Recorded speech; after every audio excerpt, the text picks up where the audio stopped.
أما بعد أعوذ بالله من الشيطان الرجيم بسم الله الرحمن الرحيم ولو أن أهل القرى آمنوا واتقوا لفتحنا عليهم بركات من السماء والأرض ولكن كذبوه فأخذناهم بما كانوا يكسبون. قال النبي صلى الله عليه وسلم إن قلوب الملوك في يد الرحمن إن العباد إذا عصوني حولت قلوب ملوكهم إن العباد إذا أطاعوني حولت قلوب ملوكهم إلى الرحمة والرأفة وإن العباد إذا عصوني حولت قلوب ملوكهم إلى النقمة فساموهم سوء العذاب أو كما قال عليه الصلاة والسلام. میرے بھائیو، دوستو، بزرگوں، اللہ رب العزت نے اس دنیا کے معاملات کو اسباب کی بنیاد پر رکھا ہے. جو کچھ بھی ہمیں ہوتا ہوا نظر آتا ہے کوئی نہ کوئی سبب بنتا ہے، ذریعہ بنتا ہے، لیکن اللہ رب العزت کا غیبی نظام وہ ہر وقت حرکت میں ہوتا ہے. اللہ رب العزت کے غیبی نظام کے بغیر کوئی چیز اسباب کے ساتھ بھی اسباب کی ضرورت یا اسباب کی پابند نہیں ہوتی. بعض چیزیں ایسی ہوتی ہیں جو کہ ظاہری اعتبار سے سبب ہوتی ہیں یا ظاہری اعتبار سے اس کی کوئی حیثیت ہی نہیں ہوتی، لیکن اس کا اثر غیبی اعتبار سے بہت ہوتا ہے. جس میں سب سے بڑی چیز جو ہے وہ انسان کے اعمال ہیں. سب سے بڑی چیز جو ہماری زندگی پہ اثر انداز ہوتی ہے وہ ہمارے اپنے عمل ہیں، جس کو ہم دیکھ نہیں سکتے، محسوس نہیں کر سکتے، لیکن قرآن اور حدیث اس کے اوپر انتہا سے زیادہ تاکید کرتی ہے. حالات کا اچھا ہونا، برا ہونا، اس کا تعلق ہمارے عمل سے براہ راست ہے، اور یہ غیبی معاملہ ہے، اس کو بدلا نہیں جا سکتا.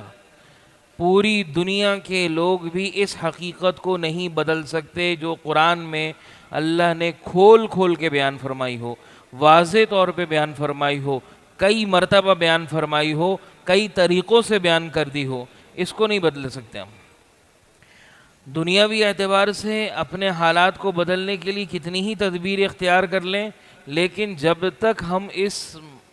مسئلے کو اس نظریے سے نہیں دیکھیں گے جس نظریے سے شریعت نے دیکھا ہے یا جس نظریے سے اللہ نے اس کو ہمیں بیان کیا ہے، تب تک ہم اس کو درست نہیں کر سکتے. ہر روز ایک نئی مصیبت ہے ہمارے لیے. کافی دنوں سے، مہینوں سے، بلکہ سالوں سے، اب تو کہا جائے تو غلط نہیں ہوگا کہ پریشانیوں کے مصیبتوں کی ایک وبا پھیلی ہوئی ہے. ایک مصیبت، دوسری مصیبت، تیسری مصیبت، چوتھی مصیبت، یہ پریشانی، یہ عذاب، یہ مصیبت، یہ پریشانی. ہر وقت کوئی نہ کوئی لوگ مختلف قسم کی پریشانیوں میں مبتلا ہے. کاروباری اعتبار سے، گھریلو اعتبار سے، اپنے نوکری کے اعتبار سے، آپس کے تعلقات کے اعتبار سے، بیماریوں، صحت کے اعتبار سے، اولاد کے اعتبار سے. مختلف قسم کے لوگ عموماً مسائل بتاتے رہتے ہیں، پتہ چلتا رہتا ہے بھئی یہ پریشانی، آج کی یہ پریشانی ہے. لیکن یہ جو ایک ہفتہ 10 دن گزرے ہیں، انتہائی زیادہ جو حالات گئے ہیں، جس طریقے سے نظر آ رہا ہے، لوگ خودکشیاں کر رہے ہیں، انسان کی سکت سے چیزیں باہر ہوتی جا رہی ہیں. رات کو سو کچھ ہوتا ہے، صبح اٹھتے ہیں تو پتہ لگتا ہے جی آج یہ چیز مہنگی ہو گئی، آج یہ پیٹرول اتنا مہنگا ہو گیا، ڈیزل اتنا مہنگا ہو گیا، فلاں ہو گیا، یہ ہو گیا، وہ ہو گیا. تو کبھی ہم نے سوچا بھی نہیں ہے شاید کہ یہ کیا چیز ہے، اس کا شریعت سے بھی کوئی تعلق ہے. کیونکہ ہمارے لیے تو شریعت صرف مسجد میں ہے نا، باقی مسجد سے باہر نکلے تو وہ بعض لوگوں کے لیے تو وہ بھی نہیں ہے. بعض لوگوں کے لیے تو بس یہ ہے کہ نماز پڑھ لو بس کافی ہے، اس کے بعد باقی کچھ بھی کرتے رہو. اور بعض لوگوں کے لیے یہ بھی نہیں ہے، نماز بھی نہ پڑھو کوئی فرق نہیں پڑتا. تو اللہ رب العزت قرآن میں اتنا اس کے اوپر تاکید فرما رہے ہیں کہ تمہاری جو مصیبتیں ہیں، جو تمہارے اعمال ہیں، وہ تمہارے اوپر اثر انداز ہوں گے. اللہ رب العزت واضح طور پہ فرما رہے ہیں کئی آیتوں میں، ظہر الفساد فی البر والبحر بما کسبت ایدی الناس، جو خشکی اور تری کے اندر جتنی مصیبتیں، فساد، پریشانی آتی ہے، بما کسبت ایدی الناس، وہ لوگوں کے عمل کی وجہ سے آتی ہے، اپنی کمائی کی وجہ سے آتی ہے، اپنے عمل کی وجہ سے آتی ہے۔ ما اصابکم من مصیبت فبما کسبت ایدیکم، تمہارے اوپر کوئی بھی مصیبت آتی ہے، چھوٹی سی چھوٹی کیوں نہ ہو، فبما کسبت ایدیکم، تمہاری بدعملی کی وجہ سے آتی ہے۔ ولو یؤاخذ اللہ الناس بما کسبوا ما ترک علی ظہرها من دابہ، اگر اللہ تمہاری برائیوں پر مصیبتیں اتنا بھیجتا اور پکڑنے، ہر برائی پر پکڑنا چاہتا، ما ترک علی ظہرها من دابہ، اس زمین کی پشت پر ایک چوپایا بھی زندہ نہیں، انسان نہیں، چوپایا بھی زندہ نہیں ہوتا۔ وَلَوْ أَنَّ أَهْلَ الْقُرَىٰ آمَنُوا وَاتَّقَوْا لَفَتَحْنَا عَلَيْهِمْ بَرَكَاتٍ مِّنَ السَّمَاءِ وَالْأَرْضِ وَلَٰكِن كَذَّبُوا، یہ اگر بستی والے ایمان لے آئیں، واتقوا، اور تقوی اختیار کر لیں، اللہ سے ڈر جائیں، اللہ کی مان لیں، ایمان پر کامل آ جائیں، کامل ایمان پر آ جائیں، اللہ کی عبادت صرف نہ کریں بلکہ اللہ کی پوری بات مان لیں، قرآن کی پوری بات مان لیں، اللہ کے رسول کی بات مان لیں، تو لفتحنا علیہم برکات من السماء والارض، زمین اور آسمان کی برکتوں کو یہ دروازے ان کے اوپر کھول دیں گے۔ ولیکن کذبوا، لیکن یہ مانتے نہیں ہیں، اللہ رب العزت پھر ان کو پکڑ لیتا ہے۔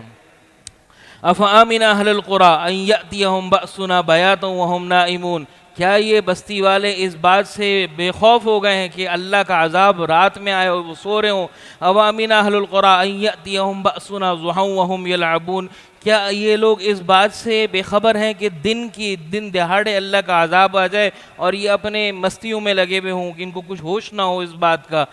پھر اللہ رب العزت اور کیا فرما رہے ہیں؟ ضرب اللہ مثلا قریۃ، اللہ ایک بستی کی مثال دیتا ہے، کانت آمنۃ مطمئنہ، جس کے اندر بہت اطمینان تھا، مطمئن لوگ رہ رہے تھے، آرام سے راحت والی زندگی گزر رہی تھی، فکفرت بانعم اللہ، اللہ کی نافرمانی پر اتر آئے، فاذاقها اللہ لباس الجوع والخوف، اللہ رب العزت نے ان کو لباس پہنا دیا بھوک کا اور خوف کا، یعنی ان کے ساتھ بھوک اور خوف ہر وقت، لباس پہنانا، ہر لباس انسان کا ہر وقت ساتھ ہے، ہر وقت ساتھ ہے، کہیں بھی جائے گا لباس جائے گا ساتھ، یعنی بھوک، انسان کی بھوک سے مراد صرف بھوک نہیں ہے،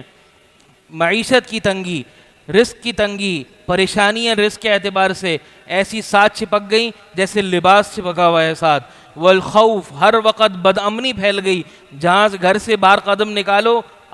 انسان کو خوف ہے لٹ نہ جائے، چھن نہ جائے، ڈاکہ نہ پڑ جائے، یہ نہ ہو جائے، جان نہ چلی جائے، بما کانوا یکسبون، یہ اس وجہ سے کہ جو یہ عمل کرتے رہے ہوں۔ اور اللہ کیسے کہے گا؟ وَلَوْ أَنَّهُمْ أَقَامُوا التَّوْرَاةَ وَالْإِنْجِيلَ، اگر یہ بنی اسرائیل کو اللہ کہہ رہے ہیں، اور یہ امت بنی اسرائیل سے کئی اعلیٰ درجے کی، بنی اسرائیل کو کہہ کر قرآن میں اللہ نے اس لیے تذکرہ کیا کہ تاکہ یہ امت بھی سمجھ لے، وَلَوْ أَنَّهُمْ أَقَامُوا التَّوْرَاةَ وَالْإِنْجِيلَ، اگر یہ تورات اور انجیل کو قائم کریں، یعنی اللہ کے اور اس کے رسول کے احکامات کو قائم کریں، اللہ کی کتاب پر عمل کریں، رسول کی سنت صلی اللہ علیہ وسلم کی سنت پر عمل کریں، لَفَتَحْنَا عَلَيْهِمْ بَرَكَاتٍ لَأَكَلُوا مِنْ فَوْقِهِمْ وَمِنْ تَحْتِ أَرْجُلِهِمْ، تو یہ اپنے اوپر سے بھی اللہ ان کو رزق نازل کرے گا، نیچے سے بھی اللہ رزق اگائے گا، رزق کی بارش کر دے گا، زمین سے رزق اگے گا۔ تو کیا چاہیے؟ اور اتنا تو اللہ نے قرآن میں سنایا ہمیں کہ یہ کرو گے یہ ہو جائے گا، یہ کرو گے یہ ہوگا، بدعملی کرو گے پھنس جاؤ گے، بچ نہیں سکتے ہو۔ ان الذین یحبون ان تشیع الفاحشۃ فی الذین آمنوا لہم عذاب علیم فی الدنیا والآخرہ، جو لوگ فحاشی پھیلاتے ہیں، عریانی پھیلاتے ہیں مسلمانوں کے اندر، ان کے لیے دردناک عذاب ہے، صرف آخرت میں نہیں، فی الدنیا، دنیا کے اندر پہلے آئے گا، مرنے کے بعد میں آئے گا۔ تھوڑی سی آواز ہلکی کر دیں۔ لہم عذاب علیم فی الدنیا والآخرہ، دنیا کے اندر بھی عذاب آئے گا، آخرت میں بھی عذاب آئے گا۔ ایک حدیث آپ صلی اللہ علیہ وسلم نے فرمایا کہ خمس اذا ابتلیتم بہن، 5 چیزیں ایسی ہیں اگر تم اس میں مبتلا ہو گئے وَأَعُوذُ بِاللَّهِ أَن تُدْرِكُوهُنَّ، اور میں اللہ سے اس بات کی پناہ مانگتا ہوں کہ تمہیں وہ چیز، تم ان 5 چیزوں کو پالو، یعنی ان 5 چیزوں میں سے کوئی بھی چیز، کوئی ایسا زمانہ پالو جس میں یہ 5 چیزیں ہو رہی ہوں، میں اس بات سے پناہ مانگتا ہوں کہ تم اس تک نہ پہنچو۔ نمبر 1، لم تظہر الفاحشۃ فی قوم ویعلنوا بها، جب کسی قوم میں عریانی اور فحاشی عام ہو جاتی ہے،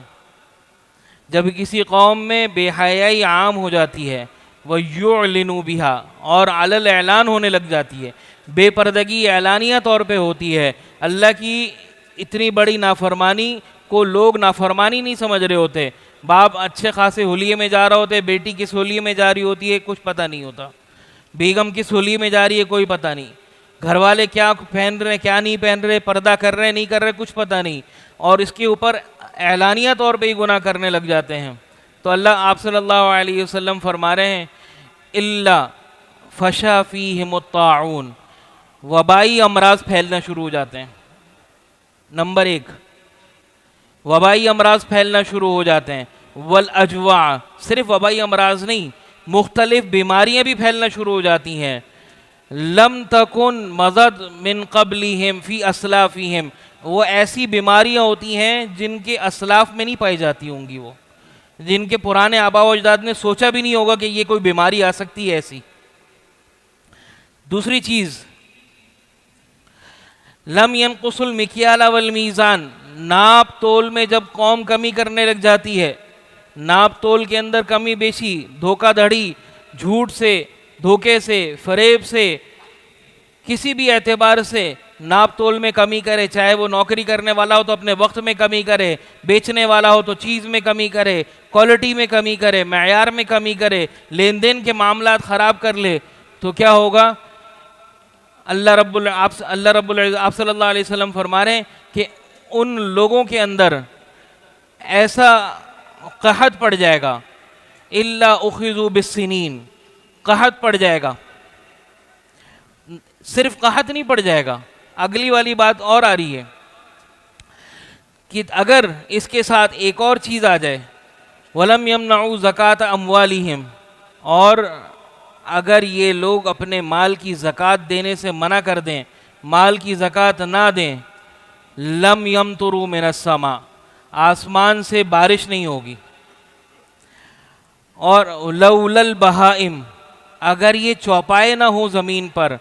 لم یقطروا، ایک قطرہ بھی آسمان سے نہ گرے، جو تھوڑی بہت بارش ہوتی ہے یہ جانوروں کی، پودوں کی وجہ سے ہو جاتی ہے، انسانوں نے کچھ نہیں چھوڑا کرنے کا۔ اور پھر اس پہ ختم نہیں ہو رہا، پھر فرما رہے ہیں وَسُلِّطَ عَلَيْهِمُ الْعَدُوُّ وَشِدَّةُ مَقْتُوتِهِمْ، اور ان کے لیے، ان کے اوپر ان کی معیشت کو تنگ کر دیا جاتا ہے۔ یہ اللہ قرآن میں کہہ رہے ہیں من اعرض عن ذکری فإن له معیشۃ ضنکا، جو میرے ذکر سے، قرآن سے، نماز سے، اللہ کے حکام سے اعراض کرے گا اس کی معیشت کو تنگ کر دیں گے۔ وَنَحْشُرُ يَوْمَ الْقِيَامَةِ أَعْمَى، قیامت کے دن اندھا کھڑا کریں گے، آنکھیں نہیں ہوں گی، نابینا ہوگا۔ قال رب لم حشرتنی اعمی، اے میرے رب مجھے کیوں اندھا کھڑا کیا، وقد كنت بصیرا، میں تو دنیا میں دیکھنے والا تھا، بینا تھا۔ قال كذلك اتتك آیاتنا، تیرے پاس نشانیاں آئی تھیں، آیتیں آئی تھیں، قرآن آیا تھا، حدیث آئی تھی، اللہ کا حکم آیا تھا، کتاب آئی تھی، فنسیتها، تو نے اس کو بھلا دیا تھا۔ وكذلك اليوم تنسى، آج بھی تجھے بھلا دیا جائے گا۔ تو من اعرض عن ذکری فإن له معیشۃ ضنکا، یہ ہے ابھی یہ جو اللہ کے ذکر سے، قرآن سے، حدیث سے، اللہ کے حکم سے اعراض کر دے گا اس کا رزق تنگ کر دیا جائے گا۔ اچھا جی، 3 چیزیں ہو گئیں، چوتھی چیز، نمبر 1 پہلی کیا تھی؟ فحاشی عام ہو جائے گی، تو کیا ہوگا؟ اللہ رب العزت وبائی امراض کو، مختلف امراض کو پھیلا دے گا، لوگ ناپ تول میں کمی کرنے لگ جائیں گے، اللہ رب العزت ان کے اوپر قحط نازل کر دے گا، مال کی زکوٰۃ ادا کرنے سے روک دیں گے، بارش ہونا رک جائے گی، بارش اللہ رب العزت بند کر دے گا۔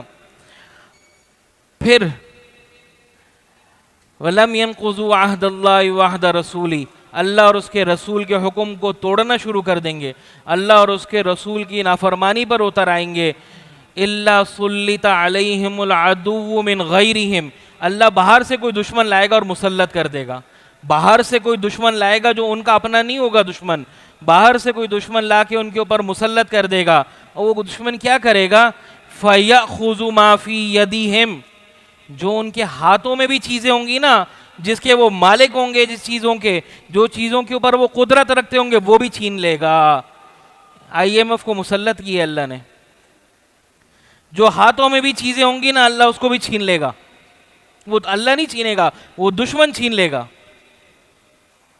اور پھر وَلَمْ يَحْكُمُوا بِكِتَابِ اللَّهِ وَيَتَخَيَّرُوا بِهِ، جب اللہ کی کتاب کے علاوہ دوسرا قانون لے کر آ جائیں گے، اپنی مرضی سے فیصلے کریں گے، اللہ کی قانون کے علاوہ کسی اور چیز سے فیصلہ کریں گے، فَيَجْعَلُ اللَّهُ بَأْسَهُمْ بَيْنَهُمْ، اللہ آپس میں لڑا دے گا، آپس میں جھگڑا پیدا کرے گا، آپس میں فساد ہوگا۔ اس کے دو معنی ہیں، ایک معنی تو یہ ہے کہ لوگ آپس میں لڑیں گے، اور دوسرا معنی یہ ہے کہ حکمران آپس میں لڑیں گے، اور دونوں چیزیں موجود ہیں، دونوں چیزیں موجود ہیں، یہ صحیح روایت ہے۔ تو میرے بھائیو، دوستو، بزرگوں، یہ معمولی بات نہیں ہے۔ ایک آخری روایت سن لیں، اِذَا اتُّخِذَ الْفَيْءُ دُوَلًا، جب لوگ حکومت کے مال کو، حکومت والے اس کو غنیمت سمجھنے لگیں گے کہ جی آپس کے اندر بانٹ کے کھانے شروع کر دیں، وَالْأَمَانَةُ مَغْرَمًا، کسی نے امانت رکھوائی، وہ کہے گا جی غنیمت مال آ گیا، یہ تو بس فری فنڈ کا مال مل گیا، بس کھا لو، ایزی منی ہے، واپس نہیں کرنا۔ وَالزَّكَاةُ مَغْرَمًا، زکوٰۃ کو جرمانہ سمجھیں گے۔ وَتُعُلِّمَ لِغَيْرِ الدِّينِ، دین کو دنیا کے لیے استعمال کریں گے۔ أَطَاعَ الرَّجُلُ زَوْجَتَهُ وَعَقَّ أُمَّهُ وَأَدْنَىٰ صَدِيقَهُ وَأَقْصَىٰ أَبَاهُ، باپ کی نافرمانی کریں گے، اور بیوی کی ماں کی نافرمانی کریں گی، بیوی کی اطاعت کریں گے۔ وَسَادَ الْقَبِيلَةُ قَبِيلَةُ فَاسِقُهُمْ، اور ان کا سردار جو لوگ ہوں گے وہ سب سے زیادہ گناہگار لوگ ہوں گے، ان کا گناہ ترین بدترین لوگ جو ہوں گے وہ ان کے سردار بن جائیں گے۔ وَكَانَ رَئِيسُ الْقَوْمِ أَرْذَلَهُمْ، اور ان کے لوگ جو بڑے، قوم کے بڑے ہوں گے، جو بڑے لوگ ہوں گے وہ ان کے ذلیل ترین لوگ ہوں گے، کم تر لوگ ہوں گے، کم حیثیت، حیثیت سے مراد مالی حیثیت نہیں ہے، دینی اعتبار سے حیثیت میں کم ہوں گے۔ وَشُرِبَتِ الْخُمُورِ، شراب عام ہو جائے گی۔ وَظَهَرَتِ الْأَصْوَاتُ فِي الْمَسَاجِدِ، مساجدوں کے اندر اونچی آواز سے باتیں شروع ہو جائیں گی، لڑائی جھگڑے شروع ہو جائیں گے۔ وَظَهَرَتِ الْقَيْنَاتُ وَالْمَعَازِفُ، گانے بجانے کے آلات، گانے بجانے والی عام ہو جائیں گے، ہر آدمی کے پاس گانے بجانے کے آلات ہیں، ہر گھر کے اندر گانے بجانے والیاں موجود ہیں، یہ ٹی وی کچھ بھی کہہ لیں، اس کو گانے بجانے والی ہے، یہ ہر آدمی کے پاس گانے بجانے کے آلات موجود ہیں۔ پھر کیا ہوگا؟ ہاں، ایک رہ گئی بات، وَلَعَنَ آخِرُ هَذِهِ الْأُمَّةِ أَوَّلَهَا، اور آخر میں آنے والے لوگ صحابہ رضوان اللہ علیہم اجمعین جو پہلے گزر گئے ان کو برا بھلا کہہ رہے ہوں گے۔ فَانْتَظِرُوا ذَلِكَ، اس وقت انتظار کرو، رِيحًا حَمْرَاء، آندیاں چلیں گی، وَمَسْخًا، چہرے تبدیل ہوں گے، وَقَذْفًا، پتھر برسیں گے، وَخَسْفًا، زمین میں دھسا دیے جاؤ گے، وَآيَاتٍ تَتَابَعُ كَنِظَامٍ قُطِعَ سِلْكُهُ فَتَتَابَعُوا، اور اللہ کی نافرمانی کی وجہ سے ایسے عذاب آئے گا جیسے کہ تسبیح کا دانہ ٹوٹ گیا اور ایک کے بعد ایک دانہ گرتا چلا گیا ہو۔ اللہ تعالی ہم سب کو عمل کی توفیق عطا فرمائے، اور ہم سب کو اللہ تعالی ایمان کے ساتھ یہ قرآن اتنا سنایا، حدیث سنائی، ہم اس پر آئیں کہ اللہ تعالیٰ کی ہمارے حالات اس کے ذریعے بدلے۔ اللہ تعالیٰ ہم سب کو عمل کی توفیق عطا فرمائے۔ وآخر دعوانا الحمدللہ رب العالمین۔